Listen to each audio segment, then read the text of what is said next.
त्याच्या मनातले गैरसमज जर दूर करायचे असतील ना तर एकच मार्ग आहे. कोणता? पुरावा. तुम्हाला ते पत्र ज्या व्यक्तीने पाठवलं होतं त्या व्यक्तीला आपल्याला लवकरात लवकर शोधून काढायला लागेल आणि केदारच्या समोर उभं करून त्यांच्या तोंडून सत्य वदवून घ्यावं लागेल.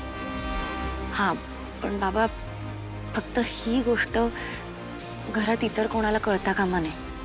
नाही नाही, त्याची काही काळजी करू नकोस तू.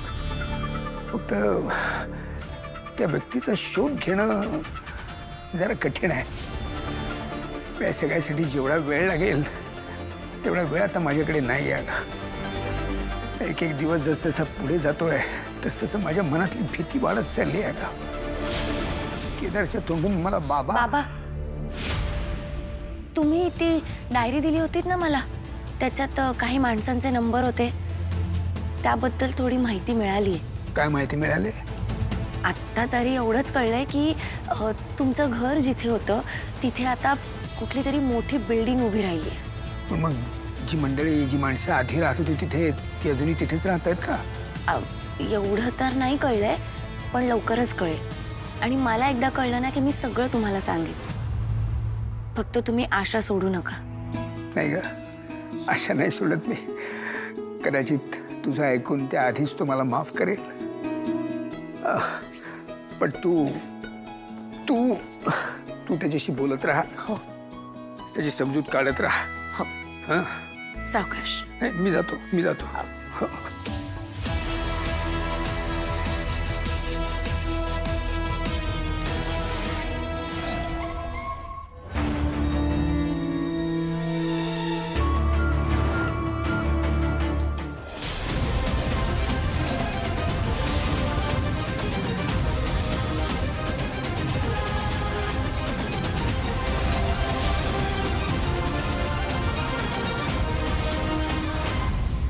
हेल्पर, तू इथे कसं काय? कसा म्हणजे? हे एमएनएनचं ऑफिस आहे ना? ते माहिती आहे मला, पण तू माझ्या आधी कसं काय पोहोचलास? धावत.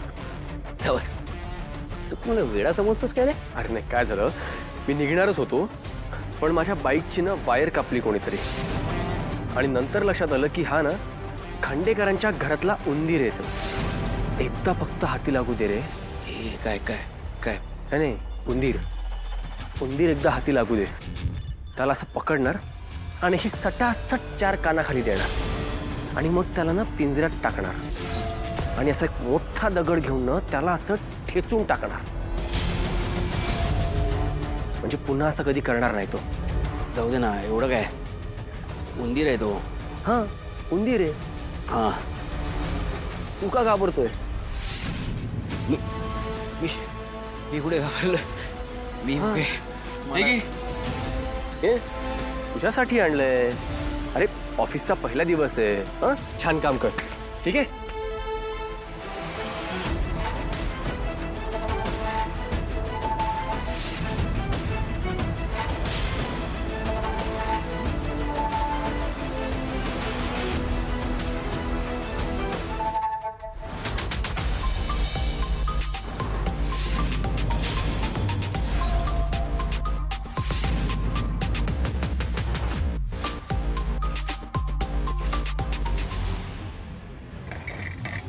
गुड मॉर्निंग साहेब. Good morning.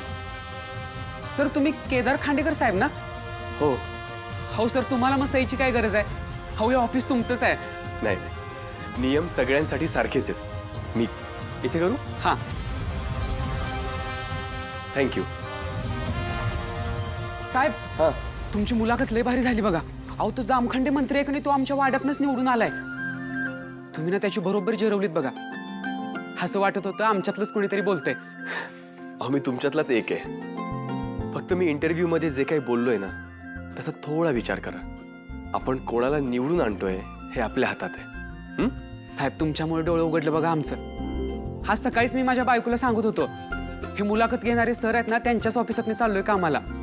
साहेब, आज ऑफिसातला पहिला दिवस आहे आणि तुम्ही मला भेटलात बघा. हो ना, माझा पण. तुम्हाला तुमच्या नवीन जॉबसाठी ऑल द बेस्ट. तुम्हाला पण ऑल द बेस्ट.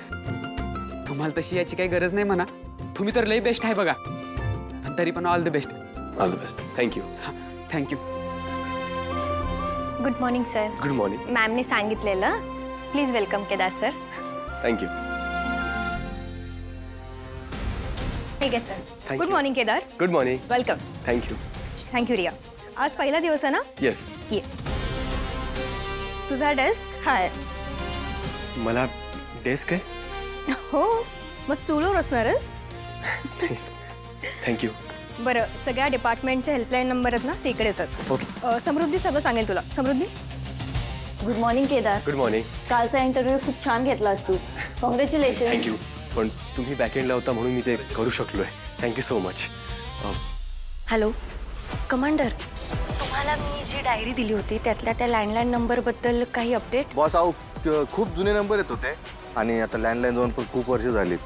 त्यामुळे थोडा वेळ तरी लागेल. हो, पण आपल्याला लवकरात लवकर शोधून काढायला लागेल की ते नंबर कोणाचे आहेत, कोण आहेत ती माणसं. हो हो. ते दयानंद खांडेकरांना ओळखतात का? त्यांनी ते पत्र पाठवलंय का? हां. आणि कमांडर, मला माहिती आहे तुम्हाला हे सांगायची गरज नाही आहे, पण कोणालाही संशय नको यायला. नाही बॉस, आत्तापर्यंत आलाय का? तेव्हा तुम्ही टेन्शन घेऊ नका, चाललंय का? येस, काळजी घ्या. बाय. देवी आई, ती पत्र पाठवणारी व्यक्ती लवकरात लवकर सापडू देत. थांबा थांबा, इकडं कुठं काय? कोण पाहिजे कुणाला? तुम्हालाच भेटायला आलोय साहेब. तुम्ही मालक नाही इथले. त्याच्या प्रॉपर्टीत उभा आहेस त्यालाच विचारशील? हा, साहेब हे कौशिक मॅडमचं ऑफिस आहे. तुम्ही त्यांची तिचा भाऊ आहे मी, युवराज खांडेकर. लक्षात ठेवायचं, यापुढे असले प्रश्न नाही विचारायचे मला. अहो त्यांचे भाऊ तर ते केदार साहेब आहेत, ते आत्ताच वर गेलेत.